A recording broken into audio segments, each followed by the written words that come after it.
I'm going to read this morning from Canto 2, Chapter 3, texts 13 and 14.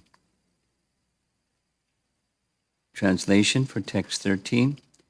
Shaunaka said, the son of Vyasadeva, Srila Shukadeva Goswami, was a highly learned sage and was able to describe things in a poetic manner. What did Maharaj Parikshit again inquire from him after hearing all that he had said? So it's a break, and the essence has been given. Now it's the method of continuing Bhagavatam is keep asking questions.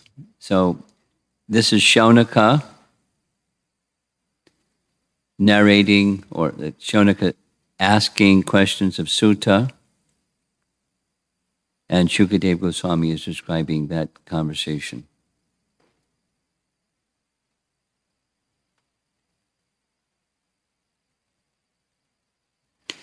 Purport by Srila Prabhupada. A pure devotee of the Lord automatically develops all godly qualities. And some of the prominent features of those qualities are as follows. A long list. He is kind, peaceful, truthful, equitable, faultless, magnanimous, mild, clean, non-possessive, a well-wisher to all, satisfied, surrendered to Krishna without hankering, simple, fixed, self-controlled, a balanced eater, sane, mannerly, prideless, grave, sympathetic, friendly, in italics, poetic, expert, and silent. Out of these, 26 prominent features of a devotee as described by Krishnadas Kaviraj in his Chaitanya Charitamrita, the qualification of being poetic is especially mentioned here in relation to Shukadeva Goswami. The presentation of Srimad Bhagavatam by his recitation is the highest poetic contribution. He was a self-realized sage. In other words, he was a poet among the sages. The reference here is a passage from Chaitanya Charitamrita where it's Krishnadas Kaviraj's customized list of 26 quality characteristics of a Vaishnav. He also has Kavi in his name, Kavi Raj. But Kavi, Prabhupada is translated here as poetic. Commonly it's learned.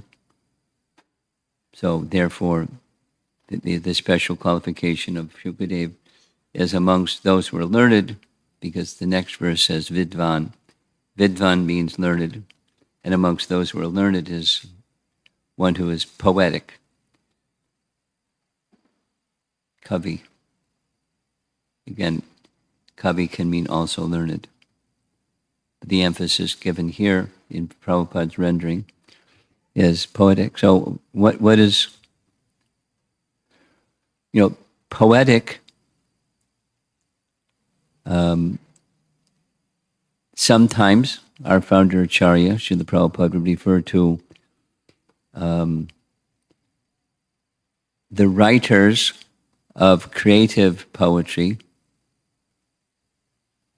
were expressions, they were exploring and soaring high in the mind platform. Like Allen Ginsberg. He was always high, and he was always poetic. But high not by Krishna, high by some other things. And so those that wish to experience something higher reality, higher truth, higher something through poetry.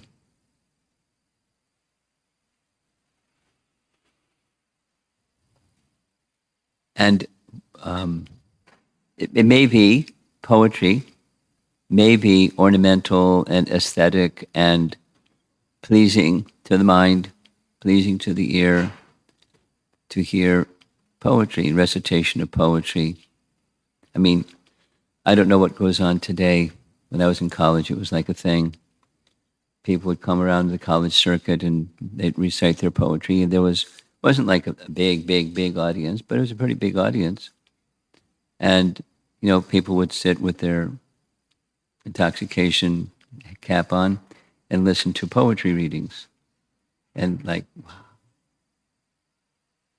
So the point is, Srila Prabhupada would refer to poetic expression as a happiness or a sensation within the mind, finding happiness within the mind through poetry. Now, it doesn't have to be.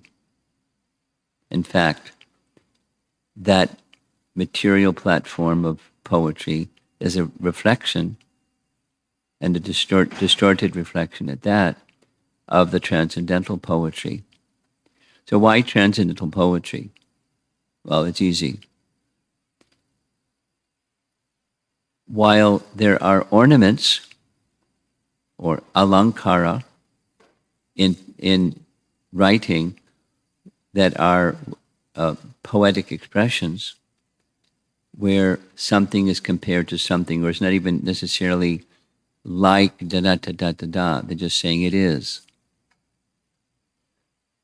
So if there's something that's beyond your experience, that's transcendence, and you'd like to indicate that which is beyond your experience or transcendental, you can say it's like. But anything that's here doesn't match transcendence, but it's gesturing in the direction of. A popular example, to say the moon is in the branches of the tree. Moon is not in the branches of the tree, but you look in the direction of a tree, and within the direction of the tree, on the distance, there's the branches of the tree. Beyond the branches of the tree, there's the moon. So our Acaryas and learned Vidvan personalities in describing transcendence would often use poetry. Some were really good at it, not just good at it. They were expert in creating imageries through words that give us an inkling of that which is beyond our experience. Classic is Rupa Goswami. So many of his writings were like that. And in many cases, he wouldn't even use like or as, but it would just, is this, is that. Anyway, Shukadev Goswami, as the speaker of Srimad Bhagavatam, was not only learned, because that's the next verse, Vidvan, but he was Kavi. And amongst the Vidvan, he was the poet among the sages. So that's how Prabhupada is emphasizing this word Kavi. It's the last word of the sloka. Rishim Kavim. Rishim, one who is well versed, and thus an adjective to describe Kavim. Poetic amongst those who are well versed. Today is the disappearance day of Bhaktivinoda Thakur. How poetic was Bhaktivinoda Thakur? How many poems did he write? Practically, like this Manashiksha commentary on a book, a writing of Raghunath Das, along with his explanations, which are highly philosophical. Then it's just his nature. He would write some songs or some poems that embellish or express in a poetic fashion the Siddhanta, or the teachings that he expressed in his commentary. It was certainly poetic. Without seeing so many examples, so many of Bhaktivinoda Thakur's songs, it's just poetry. And he's singing from his heart, identifying teachings and calling for Krishna.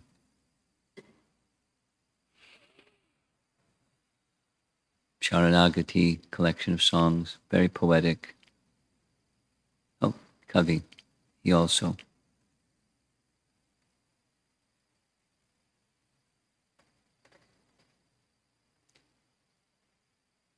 Text 14. Oh, learned Sutta Goswami. There's the Vidvan term. Oh, learned Sutta.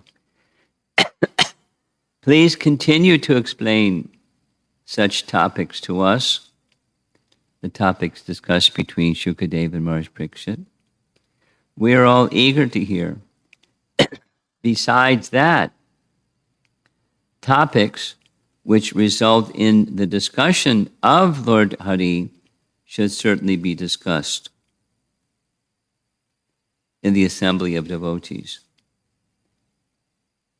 So there's the warm-up or the preamble or that which invites, just like this. This is not directly Lord Hari, it's appreciating that which leads to discussions about topics of Hari. So this is also worthy to be in the pages of Srimad Bhagavatam. Purport, as we have already quoted, from the Bhakti Rasamrita Sindhu of Rupa Goswami, even mundane things, if dovetailed in the service of Lord Sri Krishna, are accepted as transcendental. For example, the epics or histories of Ramayana and Mahabharata, which are specifically recommended for the less intelligent class, parentheses, women, Shudras, and unworthy sons of the higher castes, are also accepted as Vedic literature because they are compiled in connection with the activities of the Lord. Mahabharata is accepted as the fifth division of the Vedas, after its first four divisions, namely Samayajur, Rig, and Atharva. The less intelligent do not accept Mahabharata as part of the Vedas, but great sages and authorities accept it as the fifth division of the Vedas. That's a Tattva Sandarbha topic, explored nicely, not exhaustively, but nicely by Jiva Goswami. I would say compellingly. Bhagavad Gita is also part of the Mahabharata, and it is full of the Lord's instruction for the less intelligent class of men. Some less intelligent men say that the Bhagavad Gita is not meant for householders. I didn't know that.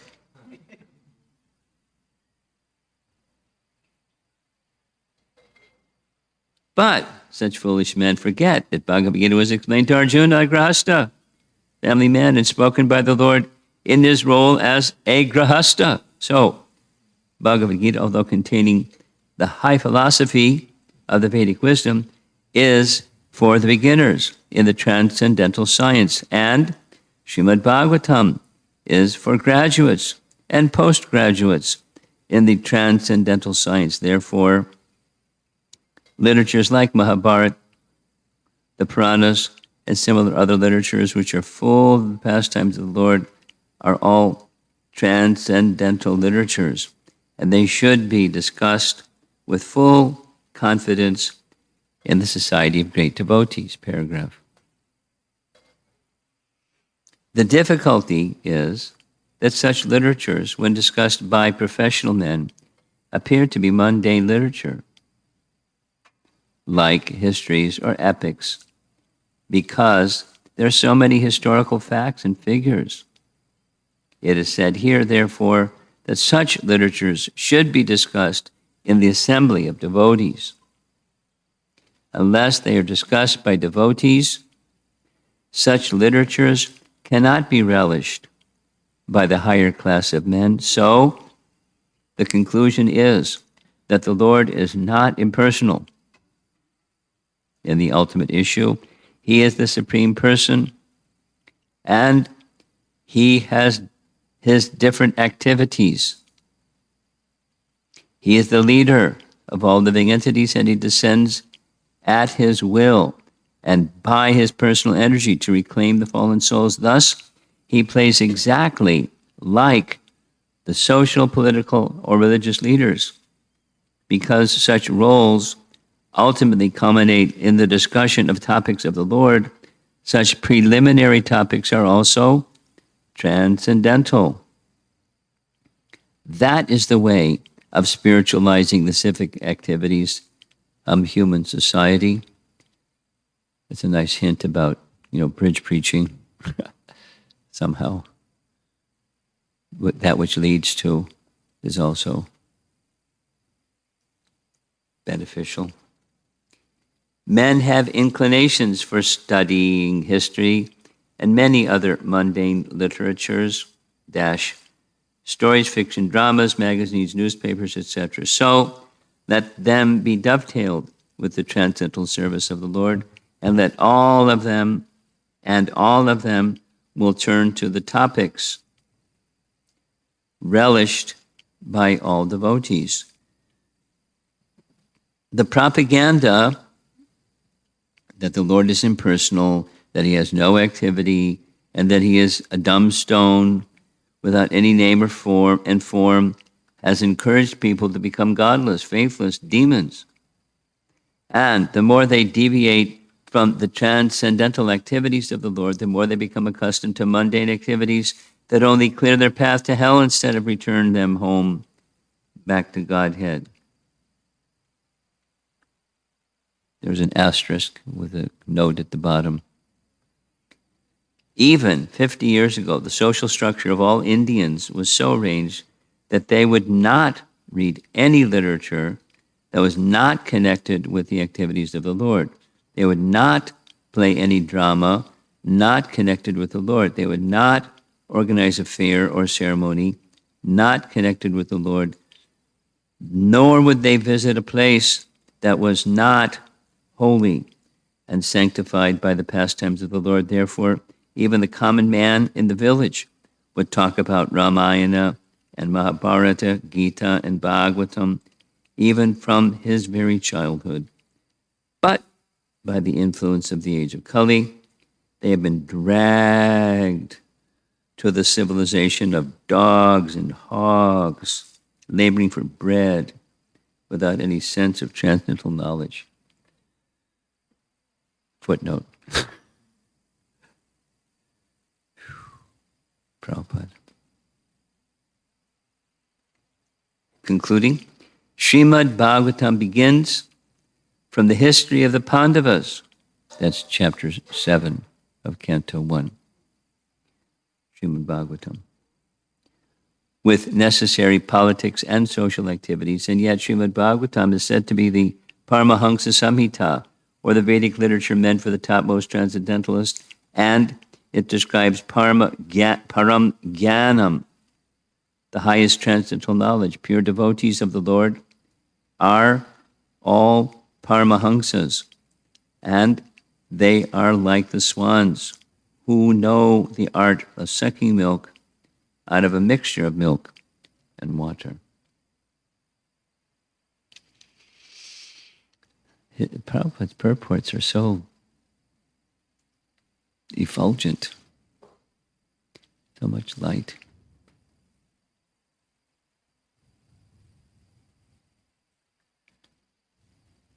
He had such a range of how he conducted his life.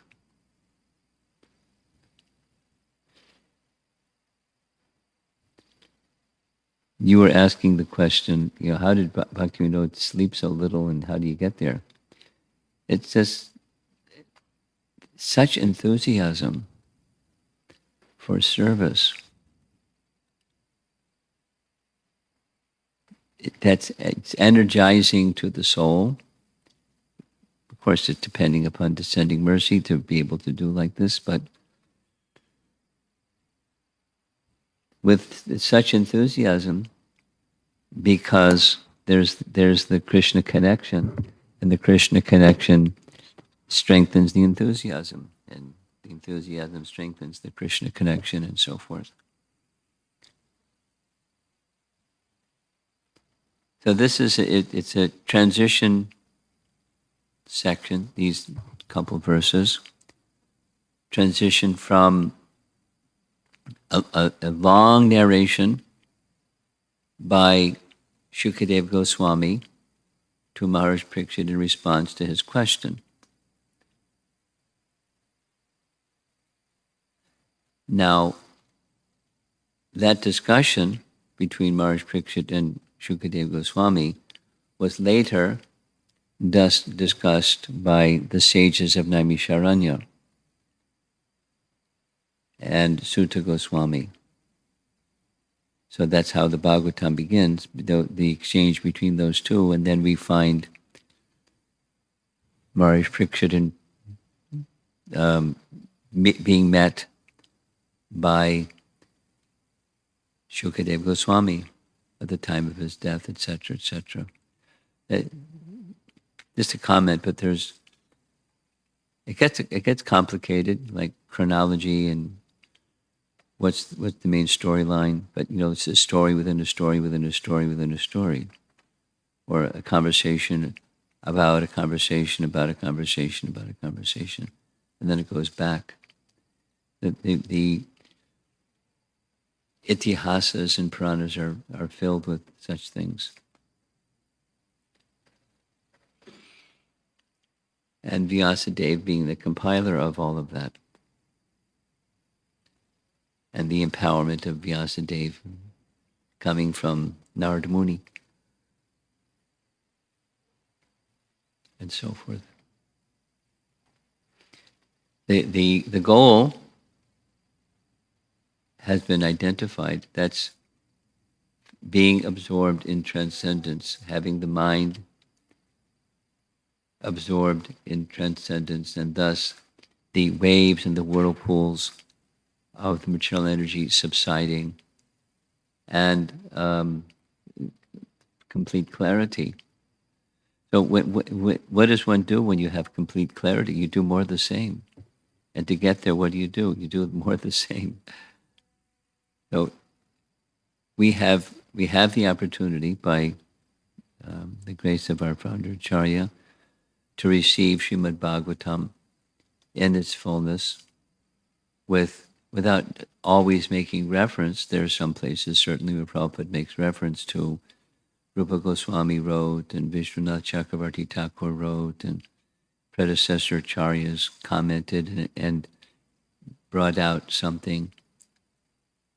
Just like we read yesterday in the case of Bhishma Dev, he was relishing, that Krishna was relishing the wounds from his sharpened arrows.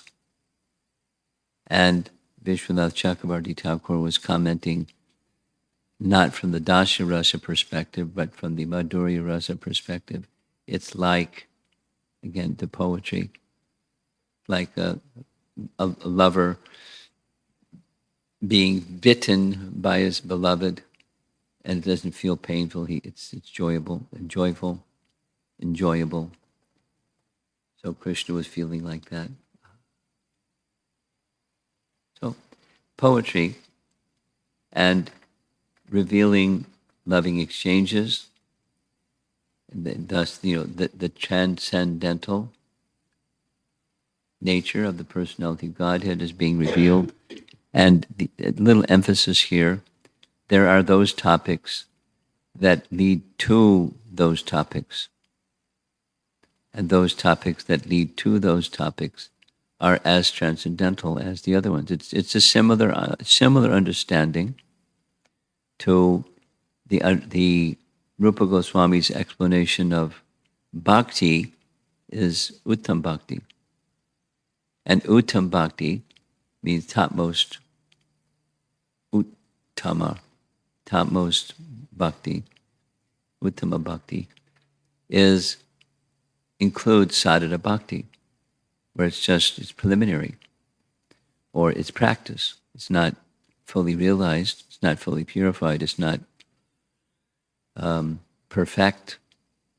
But when properly executed, with proper guidance and proper standards and so forth, sadhana bhakti is also in the category of uttam bhakti. Why? Because it results in uttam bhakti if one continues and perseveres with sadhana bhakti properly conducted.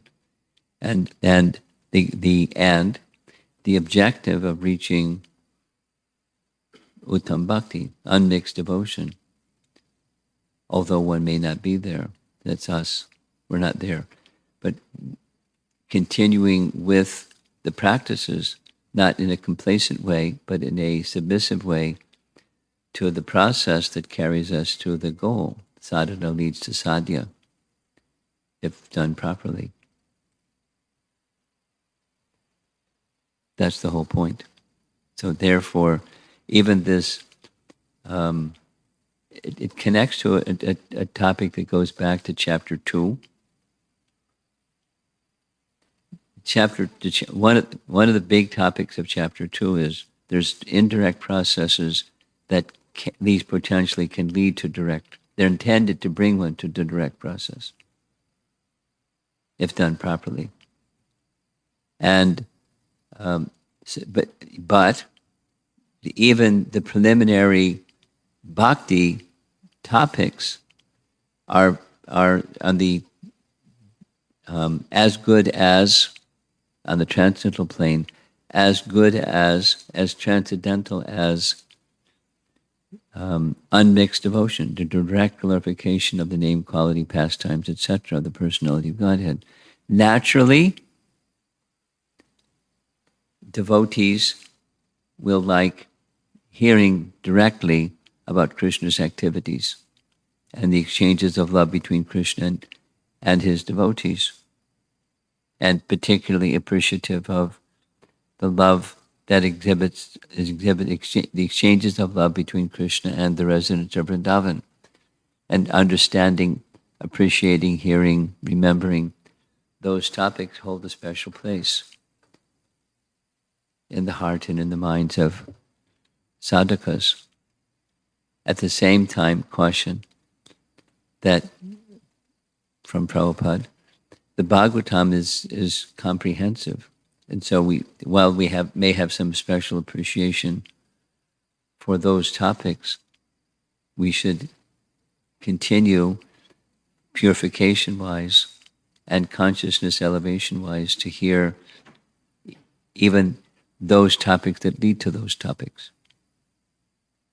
And that's the composition of the Bhagavatam. And thus the question here by Sutta and the comments coming up. Preliminary that which leads to is as good as that which it leads to.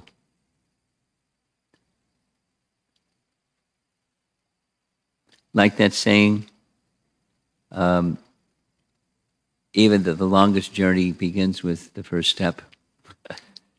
So once the journey has begun and you don't desist from the journey, following the step-by-step direction-wise, you'll get there. So that's the journey of sadhana bhakti and the topics of the Bhagavatam that lead to this cream topics. They're as valuable, they're as important to us, we shouldn't neglect them.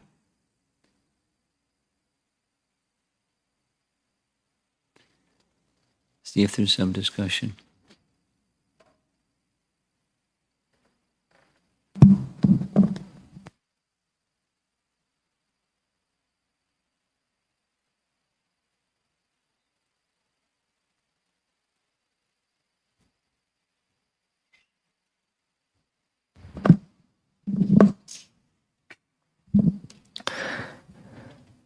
Maharaja is curious about, in the previous verse, this in the purport, Prabhupada says these qualities, he mentions the 26 qualities. Yeah.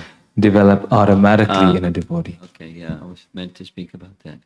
So you want to hear what does the automatically mean?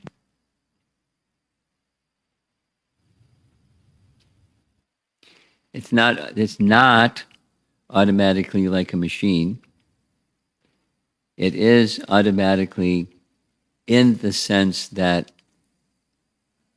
the fruits and flowers of a plant or a tree or something naturally, in due course of time, naturally manifest.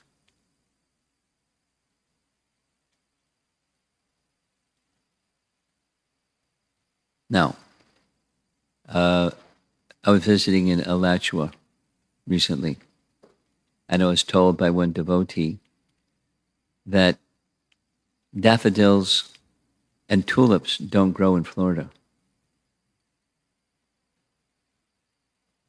So you can try planting tulip bulbs in Florida, they're not going to grow. So the natural doesn't happen because it needs whatever, that comes with cold weather for tulips and daffodils to grow.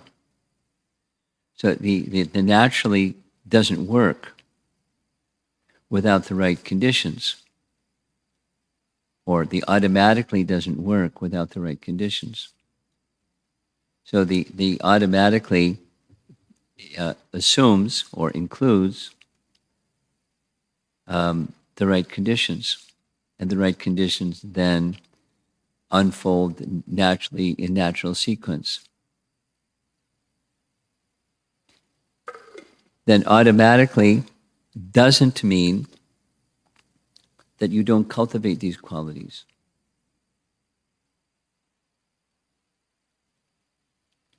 A very nice example, just because of recently having spent so much time with Manashiksha, while emphasis at the very beginning of Manashiksha is in 3 verses, who is eligible, then comes, what are the obstacles for those who are eligible? There's the do, and then there's the do not. And the do not requires, a broom or pulling weeds.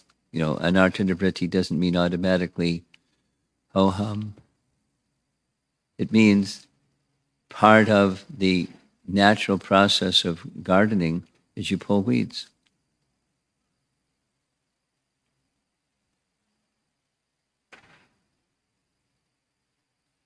And there's some devotees that lived in Gitanagari, and one of the things that's a little challenging in winter time is they can't do anything.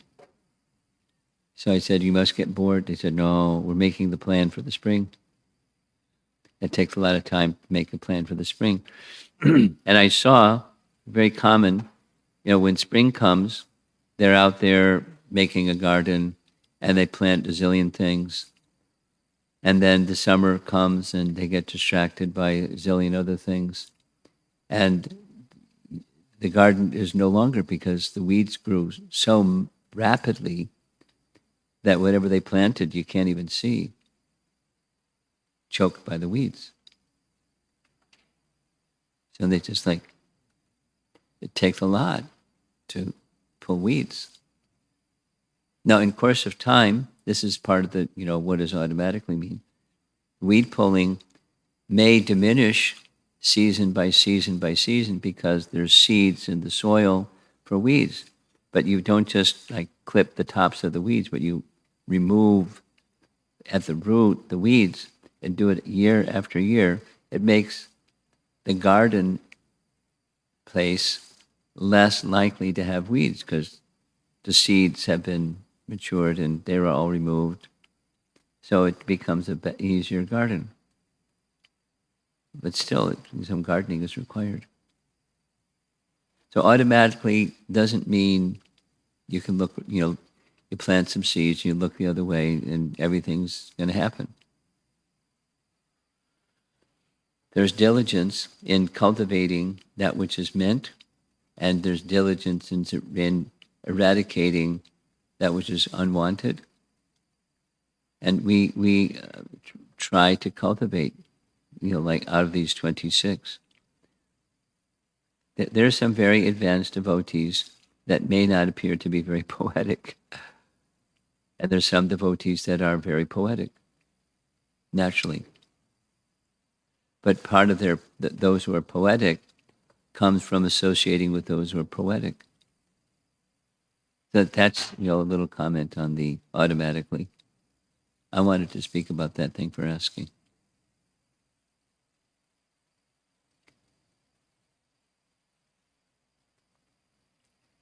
The 25 qualities, using a metaphor, the 25 qualities are like the cart, and there's the horse that pulls the cart. And the horse that pulls the cart is Krishna Ekasharana. Complete dedication to Krishna. Krishna Ekasharana. Krishna's shelter alone. That's the horse that pulls the cart. And then when you're pulling the cart, you're interested, since it's Krishna Ekasharana, that this quality would be very nice quality to offer my service to Krishna with.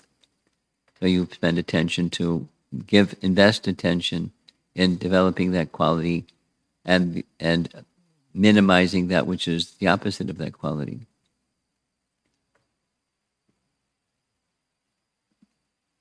Let's take a look at the list.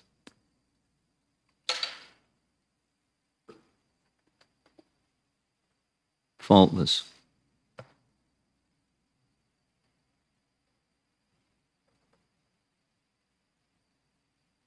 Magnanimous. Mild. Clean. Okay. Automatically, it just be clean. There's cultivation. And then there's degrees, and there's degrees, and there's degrees.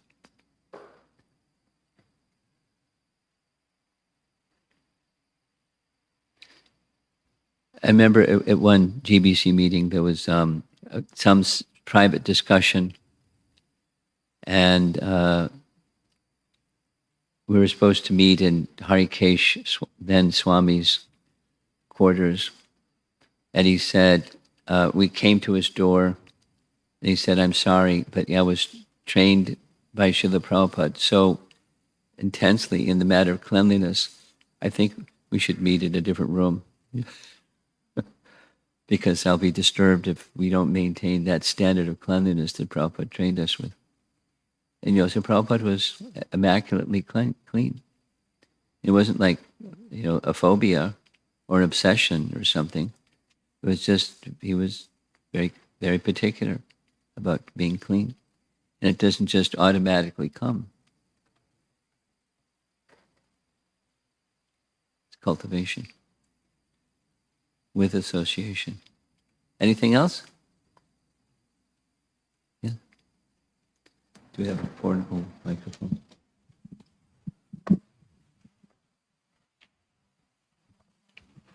Hare Krishna Guru Maharaj. Why the topics of Pandavas were taken in Srimad Bhagavatam? Like, is it for us to know about the great personalities like Bhishma Dev, Mother Kunti? The context of this statement, I mentioned it as I read it, is the very first, after the first 6 chapters and the beginning of the 7th chapter, the message is perfection comes from hearing topics of Krishna. So, Shaunaka says, topics of Krishna, please, topics of Krishna, please, topics of Krishna, please. So Sutta starts talking about the Pandavas. And Prabhupada points out, he wants to hear Krishna Katha. Why is he speaking about the Pandavas? And then he supplies the answer. Because speaking about the Pandavas is speaking about Krishna because they're connected to Krishna. Purposeful. Topics of Krishna includes topics of those connected to Krishna. And sure enough, that's what happened in the course of the rest of the 7th chapter. Okay?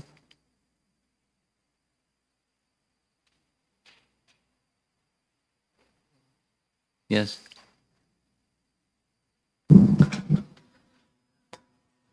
My question, Maharaj.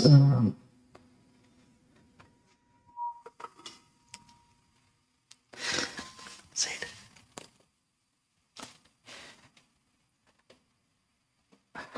I lost my thought.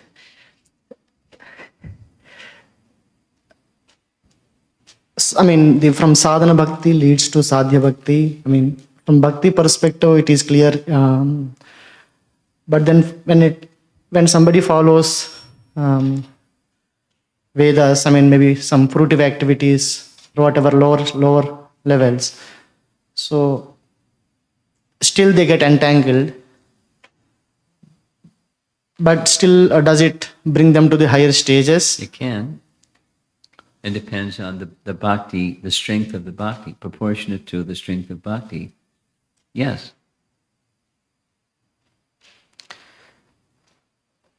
Can I? Yeah. So I got that doubt because in one of the verses, Narada Muni was telling to King Prachin Bari, if somebody engages in the Vedic activities, they will not get entangled in the fruitive activities. Yes. Is it the, I mean, easy means that one of this understanding the conclusions of the scriptures, or is it? Well, it's not just understanding, it's the strength of bhakti, because understanding the conclusion of the scriptures will not be achieved without bhakti. It's the bhakti principle. It's certainly correct. They won't become entangled.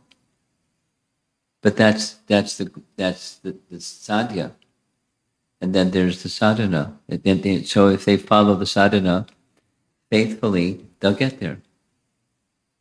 And along the way, supposing there's inattentiveness, sometimes there's inattentiveness, right? So when there's inattentiveness, then that protection isn't the same. When there's attentiveness, even there's some attraction, material attraction. We've read this several times now.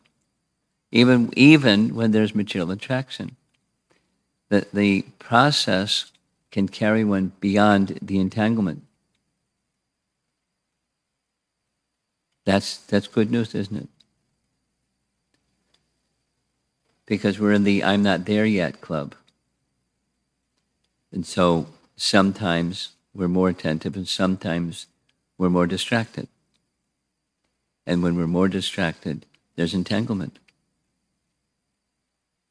And when we're attentive, even, so it's hard, how are you going to be attentive when you have material affinity?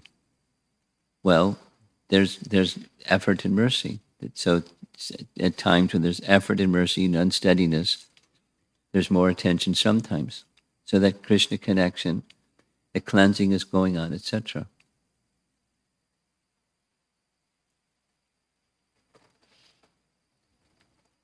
To reach the goal, the sadhya, just like, you put in the wrong address in your GPS and you're not going to get to where you want to go. The goal has to be clearly identified. And you continue.